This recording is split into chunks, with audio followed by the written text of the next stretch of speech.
Oiga, y estamos ya a 13 días de que acudamos a votar los mexicanos en este proceso electoral histórico por muchas razones, por lo que pueda pasar en los resultados, pero también ya de entrada por el tamaño de esta elección, el número de cargos que vamos a elegir este 1 de julio nunca se había dado en México una elección con tantos cargos por los que vamos a votar.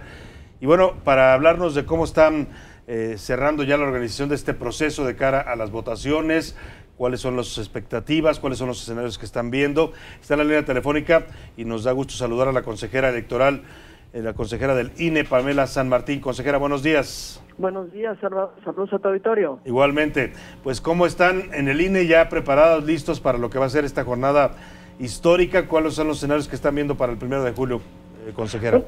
Efectivamente, vamos avanzando en la organización de la elección, en la búsqueda y capacitación de las ciudadanas y los ciudadanos que fungirán como funcionarios de mesa directiva de casilla el día 1 de julio, y que son quienes pues se encargan de recibir y contar los votos de todas y todos los ciudadanos. Oiga, me platicaban algunos conocidos que han ido a estas capacitaciones, que fueron seleccionados como consejeros, como funcionarios de casilla, que hay nuevas modalidades que les están capacitando en la recepción del voto. Me decían, por ejemplo, que se van a poder poner apodos en la boleta. ¿Usted puede poner un apodo de algún candidato y es válido? Efectivamente, hace una semana más o menos el Consejo General conoció un acuerdo, fue muy discutido en el Consejo General, y finalmente la mayoría de los integrantes del Consejo aprobaron que se considera un voto válido si las ciudadanas o los ciudadanos marcaban el nombre, sobrenombre, siglas, de alguna forma que fuera claro poder identificar el candidato por el que se está optando. Sin embargo, es importante que todos tengamos un punto claro. Si queremos garantizar que el voto que emitamos sea un voto válido, si queremos que no haya dudas y no haya discusiones en la casilla, la forma de votar es la forma en la que siempre hemos votado, es decir, al interior de uno o varios de los recuadros. ¿Cómo sabemos si podemos votar en uno o varios de los recuadros? Pues mirando el nombre del candidato. Si el candidato es el mismo en más de un recuadro, podemos marcar más de un recuadro. Si no es el mismo, no debemos de marcar más de un recuadro. Y esa es la forma en la que tenemos la certeza y la garantía que no será ni siquiera objeto de una discusión en la casilla y que podrá ser considerado un voto válido, ese voto que nosotras y nosotros queramos emitir. Consejera, hace un rato la escuchábamos hablar de ese tema de las quejas de ciudadanos que, pues sin darse cuenta, son afiliados a algún partido, aparecen en padrones cuando nunca en su vida han militado en ese partido ni les tomaron consentimiento. Pero también hay otro caso que se ha dado en esta elección, no es nuevo, pero que se sigue repitiendo, lo vimos en la sede nacional del PRI, lo vimos en algunos estados. El pedir la credencial a la gente para sacarle copias, fotocopias y darle dinero a cambio, ¿es una práctica legal? A ver, lo primero que te diría es en relación con el padrón de militantes. Efectivamente hemos tenido un conjunto de quejas. No es este el primer proceso electoral en que tenemos quejas. A partir de que son públicos los datos de los padrones de militancia de los distintos partidos políticos, hemos recibido un conjunto grande de quejas de todos los partidos políticos por ciudadanos y ciudadanos que aparecen en el padrón sin haber sido afiliados. Esta es una conducta que no es aceptable. Por supuesto, el derecho a afiliación es un derecho de todos los ciudadanos, pero también lo es el derecho a no afiliarse a un determinado partido político. Y en todos los casos, esto cuando se denuncia y no se contiene alguna constancia que acredite que el ciudadano o la ciudadana fue afiliada voluntariamente, es decir, que hay una cédula de afiliación en la que consta la firma del ciudadano o la ciudadana, se está sancionando a los distintos partidos políticos. Esto como una garantía para las ciudadanas y los ciudadanos de que no sean afiliados indebidamente, y dos, de que no haya un uso indebido de sus datos personales, porque por supuesto la pregunta siempre será de dónde salieron los datos que aparecen en el padrón de militantes. Por eso precisamente hemos impuesto un conjunto de sanciones a todos los partidos políticos para buscar impedir el que se lleven a cabo conductas de esta naturaleza. Y por supuesto esto conlleva el que se les baje inmediatamente del padrón de militantes.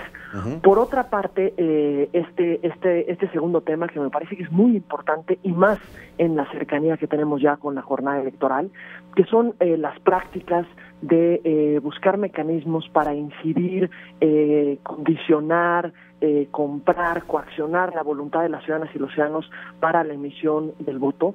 Estas no son prácticas debidas, no es correcto y por supuesto que debe de ser investigado y sancionado en todos los casos, pero hay un punto que es importantísimo que las ciudadanas y los ciudadanos tengan presentes. El día de la jornada electoral, todas y todos podremos emitir nuestro voto en el interior de una mampara donde no podrá ser identificado el sentido del voto que emitimos para efectos de que nosotros seamos quienes decidamos quién será quien nos representará y quién será quien nos gobernará. Tal como tú lo señalas, estas elecciones son las elecciones más grandes que hemos vivido en México, porque tenemos las 3 elecciones federales, es decir, presidencia, diputaciones y senadurías, pero también tenemos 30 entidades federativas del país con elecciones locales, incluidas 8 gubernaturas y la jefatura de gobierno de la Ciudad de México. Claro. Entonces, en todos los casos nosotros podremos emitir nuestro voto lo debemos emitir en libertad, y si hay cualquier conducta que busque atentar contra la libertad de las ciudadanas y los ciudadanos para emitir su voto, sin duda esta debe ser denunciada para efectos de que se pueda investigar y sancionar a quienes están buscando atentar contra este derecho fundamental que es la libertad que tenemos todos para decidir el día de la jornada electoral por quién queremos votar.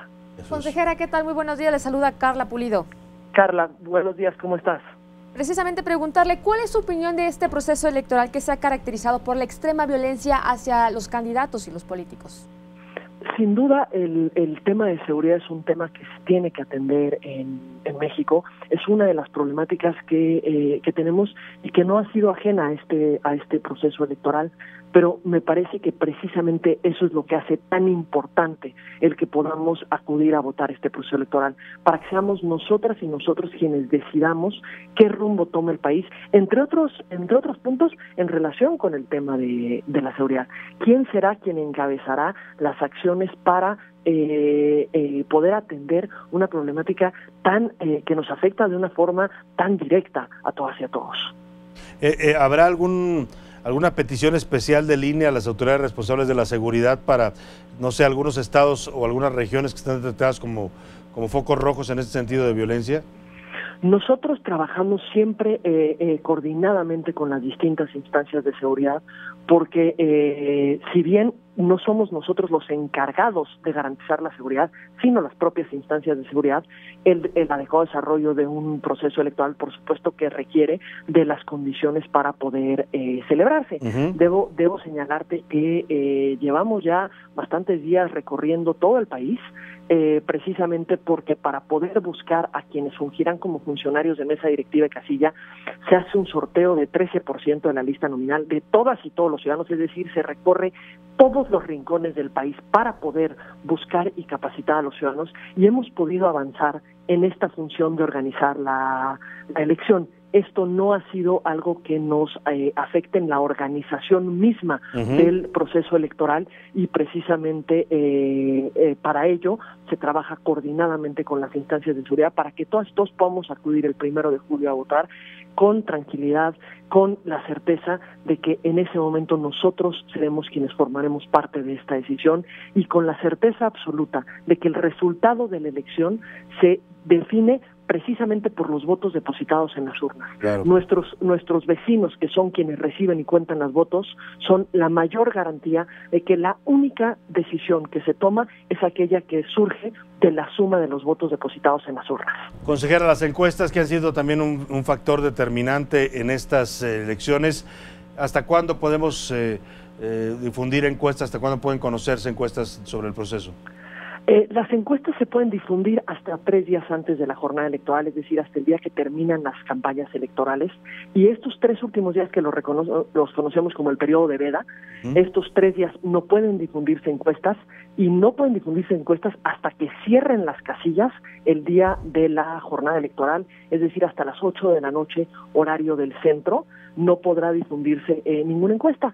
Sin embargo, y agradezco esta pregunta porque creo que es muy importante tener claro que la noche de la elección empezaremos a tener resultados por dos vías, es decir, información oficial de la autoridad sobre los avances de los resultados de la jornada electoral. En un primer momento tendremos los resultados del conteo rápido, que son ejercicios estadísticos para estimar las tendencias de la votación el día de la elección. Sí. Estos ejercicios estadísticos los tendremos tanto de la Presidencia de la República como de las distintas gubernaturas que están en juego. Los resultados esperamos tenerlos a más tardar cerca de las 11 de la noche para poder dar estas tendencias de la votación a las ciudadanas y los ciudadanos a partir del ejercicio estadístico elaborado por expertos y expertas que conforman el Comité Técnico Asesor para el Conteo Rápido del propio instituto. Recordemos que la noche de la elección el consejero presidente sale en cadena nacional para dar estas tendencias de la votación. Esperamos que se acerque a las 11 de la noche y de igual forma los consejeros presidentes de los organismos públicos locales donde hay gubernaturas también darán los propios ejercicios que serán también elaborados por el mismo Comité Técnico Asesor del Conteo Rápido del Instituto Nacional Electoral. A la par de esto, en el transcurso de la noche de la elección, y más que nada en la madrugada del día 2 de julio, estarán fluyendo los resultados del PREP, del Programa de Resultados Electorales Preliminares.